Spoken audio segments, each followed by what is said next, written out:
હાલમાં વધતા જતા સાયબર ક્રાઇમ અને સાયબર ફ્રોડથી બચવા અને સાયબર ક્રાઇમથી લોકોમાં જાગૃતિ લાવવા માટે ભરૂચ જિલ્લા સુરક્ષા સેતુ અંતર્ગત આમોદ પોલીસ સ્ટેશનના પ્રતાંગણમાં આમોદ પોલીસ મથકના પીઆઈ કરમટિયા દ્વારા એક કાર્યક્રમ યોજાયો હતો, જેમાં આમોદની બેંક ઓફ ઇન્ડિયાના મેનેજર તથા બેંક ઓફ બરોડાના મેનેજર તથા આમોદ ગામના લોકો તથા આમોદ પોલીસ મથકનો સ્ટાફ ઉપસ્થિત રહ્યા હતા. કાર્યક્રમ વેરા આમોદની બેંક ઓફ બરોડાના મેનેજરે સિબિલ સ્કોરને કઈ રીતે જાળવી રાખવો અને હોમ લોન, કાર લોન અને પર્સનલ લોન કેવી રીતે મેળવાય તે અંગેની સમજણ અપાઈ હતી. જ્યારે આમોદના પીઆઈ કરમટિયાએ સાયબર ક્રાઇમથી સતર્ક રહેવા અને કોઈને પણ પોતાના મોબાઈલ પર આવતા ઓટીપીથી થતા ફ્રોડ અંગેની સમજ આપી હતી.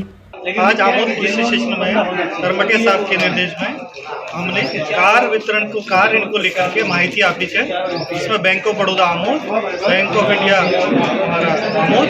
और विभिन्न जानकारियां बैंक की तरफ से दी गई है, जो कि एक अच्छी जानकारी कस्टमर को उपलब्ध करके इसके साथ में ही इनको